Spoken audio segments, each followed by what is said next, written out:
YouTube Live and also on Amazon Live. So thank you for being with me. My name is Leah Little. Every day at noon Eastern Time, I'm here with a book review, book summary, probably is more like it. I started this practice as my New Year's resolution at the beginning of this year, 2021. And so far, so good. Here we are going into the March, so first week of March. So really excited. Today, we're going to talk about Grit by Angela Duckworth. Really cool book. If you've seen the TED Talk, you know what I'm talking about. If you haven't, well worth a watch. But right now, let me invite you to stay with me because we're going to talk about the principles of this book, and there's so much to dive into.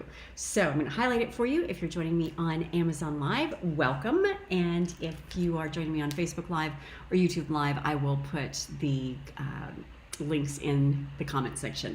So grit, what is it? Why is it so important? The valuable insights from this book, why any effort you make ultimately counts twice toward your goal, how grit can be learned regardless of IQ or circumstances, how lifelong interest is triggered, how much of optimal practice is suffering and how much is ecstasy, which is better for your child, a warm embrace or high standards, and the magic of the hard thing rule. So there's some takeaways as we kind of jump into this book. It's a super powerful story.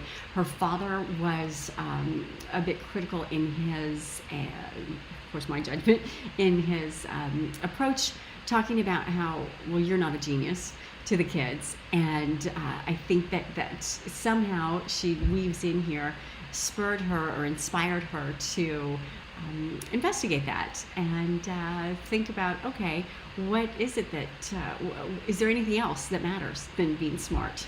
And so I love that it kind of comes full circle. And then she gives this great story in just the introduction of the book about how she actually won an award for being a genius. And she imagined how that conversation might play out with her father, and she took the high road. Really love it. So highly recommend this book, by the way. It's a great inspirational reading, and there's a lot of great scientific kind of information in here as well. So this is little Dallas. He likes to come join me when we're talking about all things inspirational and motivational and book related. So Dallas is going to hang out with me for a little while. Let's see if we can get you comfy and me comfy. So first of all, contents talks about what grit is and why it matters, growing grit from the inside out, growing grit from the outside in, and lots of stories along the way when it comes to professional athletes, when it comes to professional teams, and really interesting, let's get you situated here, really interesting insights in so many of these pages. All right, so she talks about growing up. I heard the word genius a lot. Then she goes on to share that story about her father. Really just a fun way to kick it all off. She says, all these years later, I have learned the scientific evidence to prove my point. What's more, I know that grit is mutable, not fixed, and I have insights from research about how to grow it. So I love that conversation. She says she imagines this conversation with her father. Let me tell you something. I'm going to grow up to love my work as much as you love yours. I won't just have a job. I'll have a calling. I'll challenge myself every day. When I get knocked down, I get back up again. I may not be the smartest person, but I'll strive to be the grittiest. And so she imagines that conversation that, like I said, she took the high road. It sounds like it did not happen. All right, so what grit is and why it matters. Showing up. She starts off with a example, a study, if you will, from the U.S. Military Academy at West Point, and really kind of going through the 14,000 people that begin the application process down to 4,000, we'll lead down to 2,500, and then from that about 1,200 are admitted and actually enrolled. And then she goes through a quite detailed study about well, how do they make it through? What do their days look like? Who not only survives, but who thrives in that environment? What does it take? So the first chapter is kind of using that as an example. She says, for me, the question became, how do you measure something so intangible as grit? Something that decades of military psychologists hadn't been able to quantify. Something those very successful people I'd interviewed said that they could recognize on sight, but couldn't think of how to directly test for. I sat down and looked over my interview notes, and I started writing questions that captured, sometimes verbatim, descriptions of what it means to have grit. So half of the questions were about perseverance, and then the other half of the questions were about passion. What emerged was the grit scale that she'll share in this book, when taken honestly, measures the extent to which you approach life with grit. So I love that because grit matters, according to Angela Duckworth, and certainly in my opinion as well. So she goes on to talk about the grit scale and its applications to the students at West Point. She says there's also a study that she shares in the book about spelling and spelling bees and spelling competitions and what that means. She says, spellbound got me wondering, to what extent is flawlessly spelling words that I can't even pronounce here, a matter of precocious verbal talent, and to what extent is grit at play? And then again, it goes on to study how spellers reported much of the time they devoted to spelling practice, and how they practiced more than an hour a day and on weekends. And let's get you situated here. Then she goes on to talk about distracted by talent. Let's let you. Because how many of us have heard, is it talent? Is it, well, that person is just talented. Well, that person just has something special, right? How many times have you heard that? I'll share my thoughts after I give you kind of a little summary here in the book, but I've heard that a lot. And in my case, I was so excited to read this book about grit because I think that, for me anyway, I didn't have a whole lot of talent, but a whole lot of grit. And so if you're like me and you're saying, wait a minute, I can be successful too, then this book might inspire you. You might find kind of a soulmate in her, as I did in reading it. Distracted by talent. She says, when I was 27, I started teaching full-time. She goes on to give the story of how she left her fantastic research job and then went into teaching. And she said, amazing biography here of the accomplishments. But at this point in the story, she says, acquaintance assumed I was trading 80-hour work weeks for a more relaxed lifestyle. But of course, anyone who's been a teacher knows there's no harder job in the world. So why leave? In some ways, it was consulting, not teaching, that was the detour. She talks about how when she was at Oxford, she completed a degree in neuroscience, studying neuromechanisms of dyslexia. And when she started teaching, she felt like she was kind of back on track. So she talks about then she'd been distracted by talent as she moved back into teaching. Apparently, aptitude did not guarantee achievement. Talent for math was different from, say, excelling in math class. This came as a surprise. After all, conventional wisdom says that a math subject in which the more talented students are expected to excel, leaving classmates who are simply not math-minded behind. In Honest, I began the school year with that very assumption, and it seemed a sure bet. But she found out that that was not indeed the case. So gradually, she says she starts to ask herself a lot of hard questions. So why is it that some students do better than others, even though some may be more naturally talented or might have a higher IQ?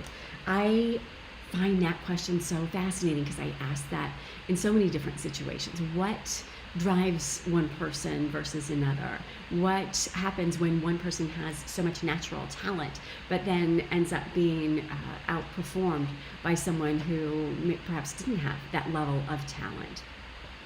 So she really gets into the nitty gritty, if you will, of how that all works. So she says, Darwin, coming across her work as she's writing a book. Yes, be calm, baby. Be calm. It's okay. It's okay.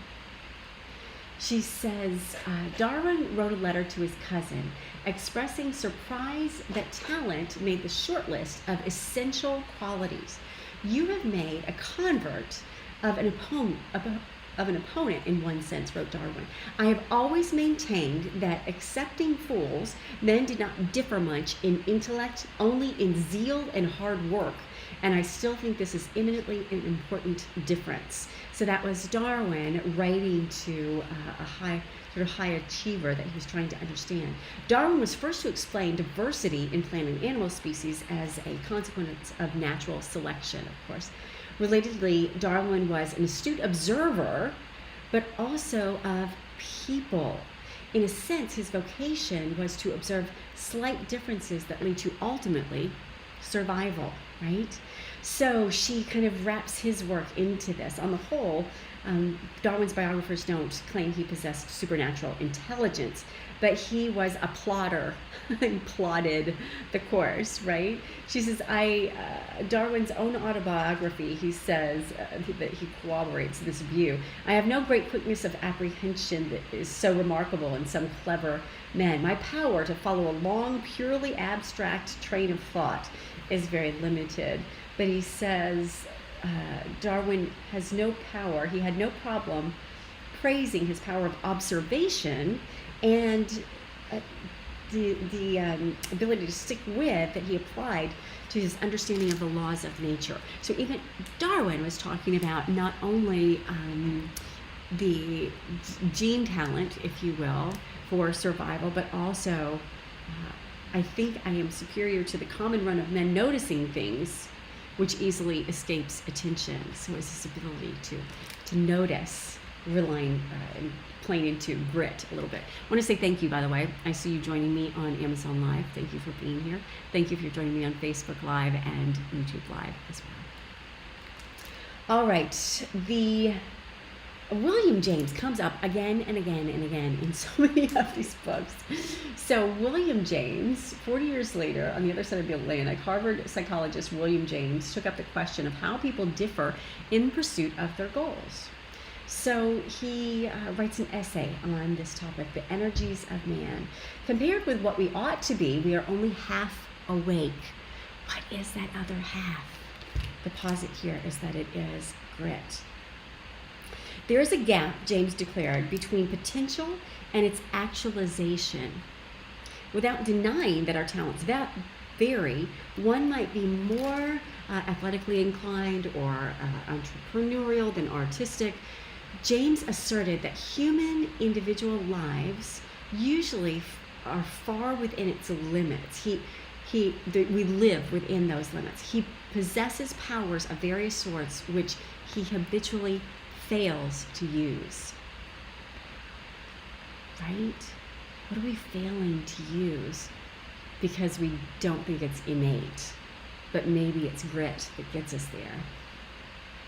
So this was back in 1907, right? When you think as she's weaving this pattern through time. So again, going on to talk about the biggest reason of preoccupation with talent can be harmful is simple. By shining our spotlight on talent, we risk leaving out all of these other factors. I think that is so true. What is a late bloomer?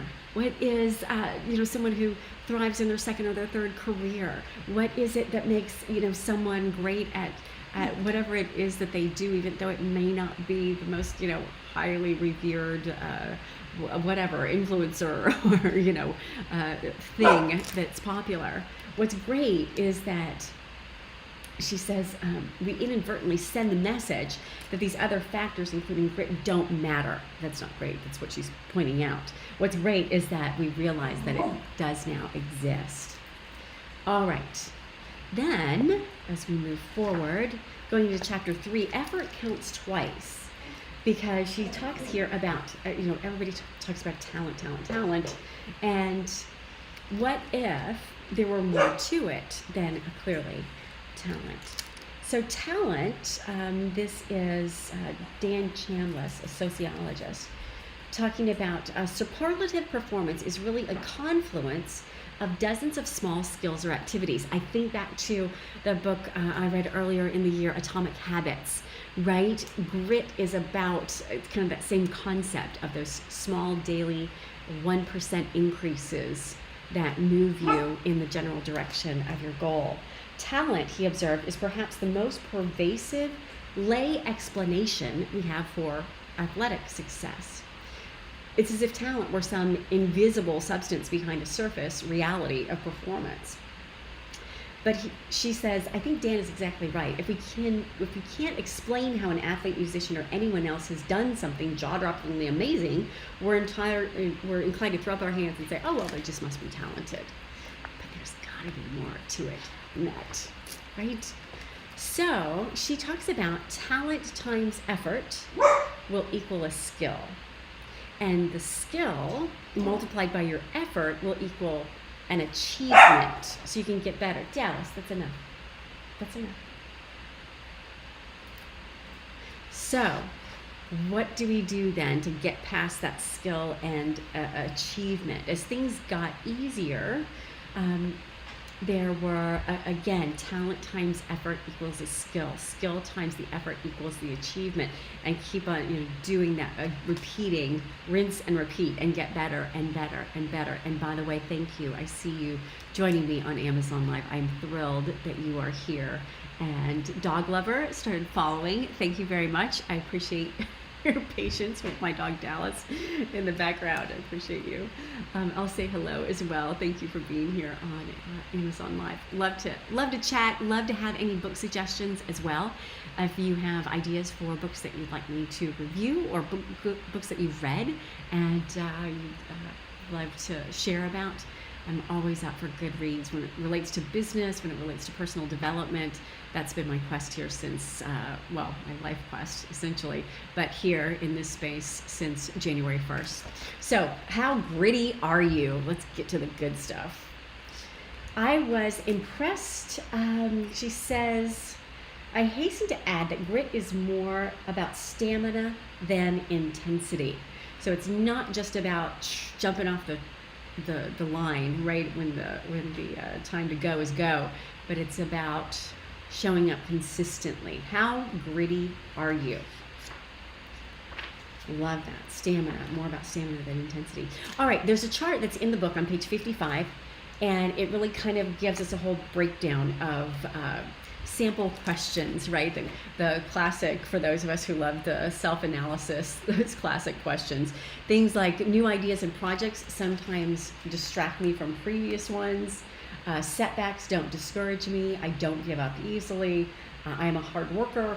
And then you rate yourself from 1 to 5, or 5, not like me at all, to 1, very much like me. I finish whatever I begin. Didn't rate very high for me on that one. My interests change from year to year. I'm diligent. I never give up. Definitely rates high for me on that one. Anyway, so you would find your own answers here. I have overcome setbacks to conquer important challenges. So really cool. There's the analysis that you can go through in this book, which is really awesome. Then she goes on to talk about however you scored on the grit scale. I hope it prompted self-reflection. It's progress just clarifying your goals and the extent to which they are or aren't aligned in a single passion of supreme importance. So I love that. Let's start and continue to see how grit can and does change. So now she talks about how grit grows over time. How much of our grit is in our genes? Really interesting question, right? And she talks about then how grit actually increases with age, from the point of which you are in your toward mid-20s and 30s, all the way up to getting stronger and stronger as you get older. And I really pondered that question. I was like, why is that? I wondered if it was a life lesson as you get older, perhaps wiser, thinking that maybe you have more influence than just whatever is the card that you were dealt. Maybe you reflect back on your life thinking, oh well, maybe things weren't always predetermined, because very rarely can we ever think back and say, oh yeah, I made all of that happen, right? A lot of times you look back in your life and it's just a series of happy synchronicities that may have happened. But because perhaps of that grit, that you were showing up, that you were there, that you were doing the hard work. I remember one time in my mid-20s when there was an unfortunate huge layoff at the company I was working for. Hundreds of people were laid off, and I happened to be one of the only people that was able to retain their job. And it wasn't because anybody knew me my name, it was because the decision maker at the time had noticed that my light was on well after everybody left, every night, pretty much every night. And so I just ended up being on the list as a name, didn't even know who I was, just always knew that I was working harder. I think those things matter. I think they pay off. So, side note on that. All right, interest.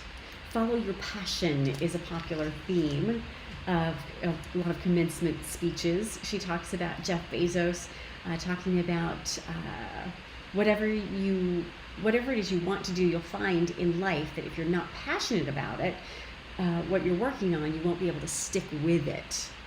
And so how do interests come into grit? So first of all, research shows that people are enormously more satisfied with their jobs when they do something that fits their personal interests. For instance, people who enjoy thinking about abstract ideas are not happy managing the minute, logistical, complicated projects. They'd rather be solving math problems. And people who really enjoy interacting with people are not happy when their job is to be alone on a computer all day. Second, people perform better at work when they do what interests them. This is the conclusion of another meta-analysis. So lots of studies, lots of data going into this book. You can tell she's a hardcore researcher here. So, and I love that as she names this, she names it grit. Instead of giving it some cool psycho babble word, for lack of a better term, she gives it grit. I like it's so unpretentious and so tangible. I love that she just terms it grit and not some fancy code word for what grit would be in scientific terms. So then she talks about practice, citing back to the spelling bee champions and how much time and effort they put into their practice when it comes to becoming better at their skill or eventually their achievement. She says, she talks with interviews. My interview research made me wonder whether grit is not just about quantity of time devoted to interest, but also quality of time. Not just more time on task, but better time on task. Man, that gets to that next level, right? That second layer of not just being at the office working later, but thinking about those hard problems and analyzing what is it that's going to make a difference. Seeing what is there. I guess Seth Godin would probably put it in terms of seeing what is and being aware of that, which I find so fascinating.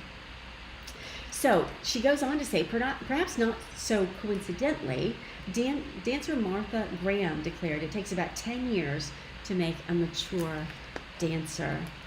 Right, the same kind of concept there in practicing well, showing up, getting better with each practice. So then she talks about a personal example, which I think is really fun. So there is a professor who was talking about that it's not that experts log more hours of practice, rather it's that experts practice differently. So she's like, now wait a minute. I've been jogging since I was 18 and I'm not getting really much better at jogging. So I think this disproves your theory. And he's like, oh, no, wait just a minute. She says, I've been jogging for about an hour a day, several weeks since I was 18. I'm not a second faster than I ever was. I've run for thousands of hours and it doesn't look like I'm anywhere close to making the Olympics. He says, that's interesting. Can I ask you a few questions? Sure. Do you have a specific goal? uh, to be healthy, to fit my genes? Yes. But when you go for a run, do you target it in terms of the pace, the distance? Do you have a specific aspect that you're trying to improve? And she's like, no, I don't. And he's like, no, that's the key. Like if you're going to do it and you want to really improve in that area, it's not just a matter of doing it, not just a matter of running in this instance, but it's about having a coach. It's about having measurements. It's about having a deliberate practice is the word she uses, which is quite interesting because I have to imagine that that might be the same practice that Seth Godin's The Practice refers to in his recently new book, about half a year old, I think in November of last year, The Practice, about showing up every day and doing it with integrity and with intent and with a measure of seriousness so as to get better and improve every day as well. Love that idea. Whatever you might be applying it to, whether it's running, whether it's writing, whether it's blogging, whether it's showing up as a parent, whatever the case might be. All right, then she goes on to talk about purpose. Love the chapter about purpose. When I talk about grit, paragons, they tell me that what they're pursuing has purpose. They mean something much deeper and more, not just mere intention. They're not just goal-oriented, but the nature of their goals is special.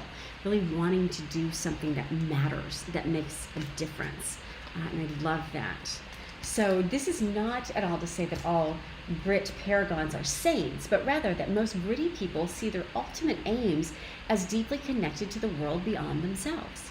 I so salute that and agree with that. It's about making a difference, whatever that difference might be, whether it's, for some amazing people saving the world and solving really, big, amazing problems, or maybe it's just something as small as what I like to do here, and that is just add a little daily inspiration, right? So she goes on, so there is purpose, be it big or be it small, my quick summary. Then she talks about how this interweaves back with Carol Dweck and the growth mindset. Love. So this is a book that I first stumbled upon a few years ago when my daughter Victoria was a few years ago, probably in second or third grade, and Carol Dweck's, Dr. Dweck's work is super insightful. I have reviewed her book recently this year here in this space as well, and it's all about the growth mindset. So along the similar lines that everything is not predetermined, but it's also about being open-minded, knowing that you can grow, and then of course in Angela Duckworth's case here, saying that now get to it, not just having the attitude. So she touches on growth mindset for a bit. Then she moves into parenting. And I really like the quadrants that she has here: supportive, unsupportive, understanding, and demanding. So here you would have permissive parenting. Over here you would have wise parenting that is supportive and demanding. If it's undemanding and unsupportive, it's just neglectful. And if it's unsupportive but demanding, then it's more authoritarian. So, really interesting way to think about parenting. And then she moves on to talk about how in their family, in our family, she says they have the hard rule. It has 3 parts. I think this is really cool. The first part is that everyone, including mom and dad, has to do something hard, a hard thing. A hard thing is something that requires daily, deliberate practice. I've told my kids that psychological research is my hard thing, but I also practice yoga. Dad does the same thing as running. This brings me to the second part of the hard thing. You can quit, but you can't quit until the season is over. The tuition payment is up or some other natural stopping point has arrived. You must, at least for the interval to which you committed yourself, finish whatever you begin. I love that. In other words, you can't quit on a day when your teacher yells at you, or you lose a race, or you have to miss a sleepover because of a recital. What great parenting advice this is. I love this. And then finally, the hard thing rule states that you get to pick your hard thing. So parents don't just determine what that hard thing is. which is really interesting because it's part of the reason that I came here to this place far before I ever read this area of the book. I chose to show up. Partially, I chose reading a book a day because for me it was challenging. It still is. It's some days much more than others. It's also an area that I hadn't explored before. How many times have we, done New Year's challenges that were related to working out or going to the gym? I just didn't want to fail myself again with that regularity. And so I was like, let me find something that I'm interested in, that I can really commit to, but also would stretch me a little bit, which is how I showed up here. But I also showed up here because I wanted to be an example for my daughter. She was, I wouldn't say struggling reading. She was having a bit of lack of discipline with her reading in school. And so rather than kind of harp on her about it, I realized that showing up every day, reading a book a day might also be an inspiration for her as well. Not only something personal to me, but it seemed to be a hand-in-hand inspiration. And I have to say, in the last month and a half or so, she's been reading, and it thrills me to no end. Parenting can be so gratifying. So that is the hard rule, I think, and that's a great place to end, right? There's one little antidote toward the back that I'd love to share, and that is what she shares about the Finnish. The closest word to grit in Finnish is called sisu. The translation isn't perfect, she says, but she goes on to share that the Finns have something that is a compound of bravado and bravery, of ferocity and tenacity. Time magazine did an article about this, and it talks about the ability to keep fighting after most people would have quit, and to fight with the will to win. The Finns translate sisu as the Finnish spirit, but it's much more than a gutful word than that. It is that grit, right? So I find this such an inspiring book, and I love that she adds all of this data to it and these studies internationally, and so much inspiration in the stories that she shares as well. It is well worth the read, especially if you are someone like me who never felt like you fell on the big side of talent, but oftentimes may have been accused of that. And I'm very quick, although I have been advised not to on many, many occasions, I'm very quick to say outright that I wasn't born with a, silver spoon in my mouth. I wasn't born with a whole lot of talent, but I was born with a lot of grit, I have to say. And then it's what you do with that grit that matters, applying it to, what is the saying, the right situation, to the right degree, to the right timing, all of that. So I hope you find Grit as fascinating a book as I did, and I hope that you are able to put it to work as well. So I'll put the links for you in Facebook and YouTube Live, and also I'll make sure I have it highlighted for you on Amazon Live as we round out our time together. So short and sweet today. I hope you have a fantastic weekend. I'll be back tomorrow with another book review, and Sunday I think I have some live shows at noon, so I may have to pop on here a little bit early to continue my practice showing up, and this is my accountability. So thank you for being here. I hope this has inspired you. I'd love to hear what you think when it comes to other books that you find inspiring, and we can share them in the space. All right, I will see you tomorrow.